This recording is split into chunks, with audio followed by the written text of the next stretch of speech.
The real reason you never finish what you start. You don't struggle to finish things because you're lazy. You struggle because you have too much freedom, too many tools, too many ideas, too many directions you could take.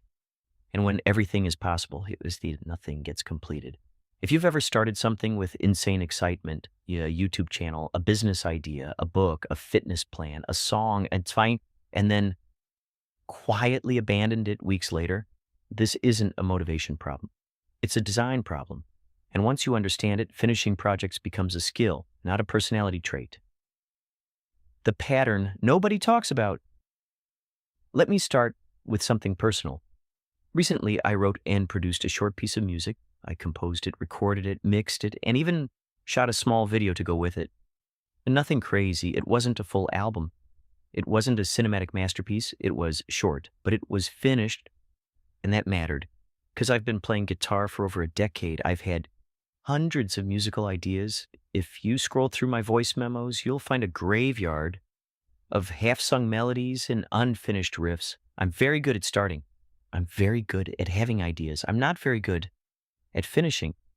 And if we're being honest, most creative people live in that exact space. You probably do too. You get excited.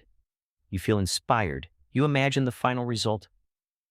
But then you sit down to execute and something shifts. You realize there are too many ways to do this, too many decisions to make, too many possible improvements, too many standards to live up to. And instead of moving forward, you stall, not because you don't care, but because your brain is overwhelmed. That overwhelm has a name, analysis paralysis. But here's the deeper truth. Analysis paralysis is not caused by complexity. It's caused by excess choice. The JAM study that explains your entire creative struggle back in 2002, researchers ran a simple experiment in a grocery store. They set up 2 jam tasting booths. One had 6 flavors, the other had 24. Now, here's what happened. The 24 flavor booth attracted more people, way more attention, but only about 3% of those people actually bought a jar. Meanwhile, at the 6 flavor booth, nearly 30% of people made a purchase. More choice created more curiosity. Less choice created more action. Let that sink in. The human brain likes options, but it acts when options are limited. Now apply that to your life.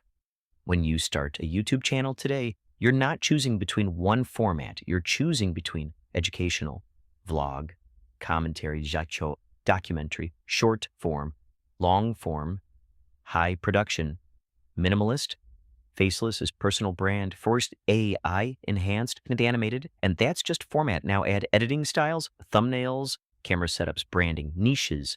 Your brain sees 24 flavors of jam, and instead of committing to one, it scrolls. The hidden enemy, unlimited possibility. We live in an era where almost anything is possible. You can learn anything online, publish anything instantly, access professional tools from your bedroom, reach global audiences. And that sounds empowering, but psychologically, it's destabilizing. Because when options are infinite, standards become infinite too. You don't just want to make a video. You want it to compete with creators who've been doing this for 10 years. You don't just want to write a book. You want it to be brilliant. You don't just want to start a business. You want it optimized from day one. Perfectionism isn't born from high standards. It's born from too many visible alternatives. Every alternative whispers, this could be better. So instead of finishing, you tweak, you rethink, you restart, you research more, and eventually you abandon. Why personal projects? Di first noticed something interesting. Most people don't abandon things that have real deadlines. You don't forget to show up to work. You don't overthink submitting taxes. You don't abandon a university exam halfway through because you're unsure about formatting. Why? Because the constraints are real, deadlines exist, consequences exist, external pressure exists. But personal projects, they float. They don't scream. They don't punish. So your brain treats them as optional. And optional things get delayed when choice overload appears. The core principle: if too much choice kills action, then finishing requires limits, not random limits, designed limits. Constraints are not creativity killers. They are creativity catalysts. They reduce friction. They reduce decision fatigue. They reduce the mental noise that whispers, you could do this differently. In fact, most of the world's greatest creative work was built under constraint. Budget constraints, technological constraints, time constraints, resource constraints. Constraints force commitment. Commitment forces completion. And completion builds confidence, which builds momentum. A simple reframe. Stop asking, how can I make this matter? Start